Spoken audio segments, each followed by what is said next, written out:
가장 대표적인 것이 운동마비입니다. 운동마비는 몸의 한쪽이 마비된 상태죠. 보통은 뇌졸중이 이제 뇌의 오른쪽이나 왼쪽에 한쪽에 오게 되잖아요. 그러면 이제 뇌는 우리 몸과 이제 반대로 이렇게 가는 게 있어서 오른쪽 뇌졸중이 생기면 왼쪽 이제 신경마비, 운동마비가 생기게 돼요. 그래서 그렇게 오른쪽 팔이 안 좋으면 오른쪽 다리가 안 좋고 또 오른쪽 얼굴도 좀 마비가 되고 이렇게 같은 쪽에 얼굴, 팔, 다리가 움직이지 않는 상태를 이제 편마비, 운동마비, 편측마비, 그러니까 한쪽의 마비다라고 해서 편마비라고 하고 그것은 뇌졸중이 발생한 부위와는 반대쪽이다. 이렇게 아시면 되겠습니다. 그리고 그 다음으로 이제 올 수 있는 장애 증상에는 운동실조증 평형장애라는 게 있어요. 이것은 무엇이냐면 앞서 설명드린 것과는 다르게 앞에는 아예 이제 운동의 마비 이렇게 이제 생기는 거라면 이거는 실제로 팔, 다리를 들어보거나 힘을 측정하였을 때 그런 힘이나 다리 근력이 떨어지진 않아요. 근데 이거는 운동이 실조증, 그러니까 뭔가 중심을 잡으려고 하면 잘 되지 않고 이렇게 팔 여기 첫 번째 여자 환자가 이렇게 보이는 것처럼 손 같은 걸 이렇게 들어갖고 이렇게 맞춰보려고 해도 조절이 잘 안 되는 거야. 덜덜 떨리면서 이제 그런 미세한 물건이나 이런 것들 잡기가 어렵고 다리 힘은 다 좋은데 일어나서 걸으려고 하면 비틀비틀 거리면서 잘 못 걷고 이런 것들이 이제 일컫는 말이고요. 그래서 여기 보면 결국 걸을 때 자꾸 한쪽으로 기울어진다거나 아니면 팔, 다리 힘은 있는데 마음대로 움직임을 조절할 수 없게 된다거나 손으로 집으려고 해도 방향을 잘 잡지 못하고 떨린다던가 이런 증상들을 보인다고 합니다. 그 다음에 올 수 있는 게 이제 언어장애고요. 언어장애는 다른 사람의 말은 이해하지만 말을 유창하게 하지 못하는 증상이에요. 도 있을 수 있고 그러니까 이해하는 건 좀 난데 말을 잘 못해요. 거의 그런 게 있을 수 있고 이거는 이제 감각 이거는 이제 운동 실어증이라고 하고요. 반대로 이제 말은 유창하게 해요. 근데 이해를 잘 하지 못해서 상황에 맞지 않는 엉뚱한 말을 하는 그런 경우는 이런 경우는 이제 감각 실어증이라고 하고요. 이제 요 앞에 두 가지가 다 나타나는 말을 이해도 못하고 말을 하지도 못하는 그런 경우를 전 실어증이라고 합니다. 그리고 반면 이제 발음이 굉장히 어눌해져서 말하는 것을 거의 남이 듣기에 이해하지 못할 정도로 이제 되는 그런 부분들 이제 그런 것들이 다 언어 장애에 해당이 됩니다. 다음으로 올 수 있는 증상이 연하 장애라고 해서요. 이거는 연하라는 게 무엇이냐면 이제 삼킴이란 뜻이에요. 그래서 삼킴 장애, 다른 말로 삼킴 장애라고 하는데 이거는 그래서 어떻게 보통 증상이 나타나냐면 음식을 삼킬 때 이제 식도로 음식이 들어가야 되는데 그게 기도로 흡인이 돼요. 그죠? 그래서 기침을 하게 되고 그러면 여기 밑에 그림 이제 이거는 이제 엑스레이 투시 사진인데요. 저희가 음식에 이제 조영제를 섞어 갖고 그러면 음식이 이제 보이시다시피 여기 까만 거가 음식이 되겠는데요. 그게 이제 보여요. 어디로 넘어가는지.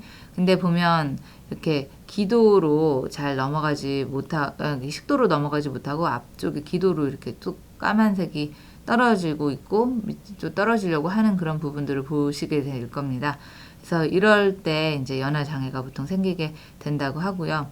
이렇게 인두 부분에 문제가 있어서 생길 수도 있고 연하 장애가 반면 이제 입에서부터 이제 그 음식을 잘 이렇게 씹어서 어떤 덩어리를 만들어서 뒤쪽으로 잘 넘겨줘야 되는데 그게 잘 되지가 않아요. 그래서 음식을 입에 오래 가지고 있거나 아니면 음식물이 그냥 입에 갖고 있다가 이렇게 오히려 밖으로 새서 입술 아래로 흘러내리고 이런 부분들도 보일 수 있습니다. 그래서 보통 이런 증상을 할 때 이제 기침을 기도로 들어가게 되면 기침을 하게 되는데 이제 반면 기침을 하지 않는 경우도 있어요. 그래서 기침을 안 한다고 삼킴 장애가 없는 것은 아니고 기침을 오히려 하면 차라리 넘어간다라는 것을 알 수가 있는데 반면 저희가 이제 이 기도 쪽에 감각 부분도 마비가 되면 음식물이 막 그쪽으로 넘어가도 그것을 이제 인지를 못하는 거예요. 거기서. 그래서 그냥 기침조차 안 하는 그런 상태가 되면 그거는 굉장히 더 위험하게 되겠죠. 어느 순간 그렇게 음식을 실컷 잘 드시는 줄 알고 드셨는데 갑자기 폐렴이 온다거나 환자가 막 가래가 끓고 중환자실에 가실 수도 있고 잘못되실 수도 있어요. 그래서 이런 증상이 있어도 아니면 증상이 비록 없더라도 이제 의심이 많이 되는 어떤 질병을 특히 뇌졸중 같은 경우가 이런 게 많이 있어요. 그래서 이제 뇌졸중 환자들은 많은 경우에 이 까만 요 그림에 나와 있는 것과 같은 삼킴장애 검사를 비디오 투시 삼킴장애 검사를 하게 됩니다. 네. 다음으로 인지장애가 있고요. 인지장애는 아시다시피 이제 기억력, 뭐 집중력 감소, 이해력 감소, 사람을 알아보지 못한다거나 새로운 정보를 습득하지 못하거나 대소변을 가리지 못하는 이런 증상들이 있죠. 그래서 요게 인지장애에 이제 해당이 되고요. 다음으로 편측무시라고 하는 거는 자신의 신체의 일부나 이제 이건 뭐냐면 한쪽을 무시하는 거예요. 편측이라는 게 한쪽이잖아요. 그래서 보통은 마비된 쪽, 그러니까 뇌의 뇌졸중이 온 쪽이랑은 반대쪽이겠죠. 그래서 그 마비된 쪽에 팔, 다리 있는 그쪽을 인지를 잘 못해요. 그쪽에 뭐 반찬이 있다거나 그쪽에 뭐 이렇게 뭐가 있어도 그거를 마치 시야가 안 보이는 사람처럼 그 사람들의 시야나 시력에 문제가 있는 게 아니에요.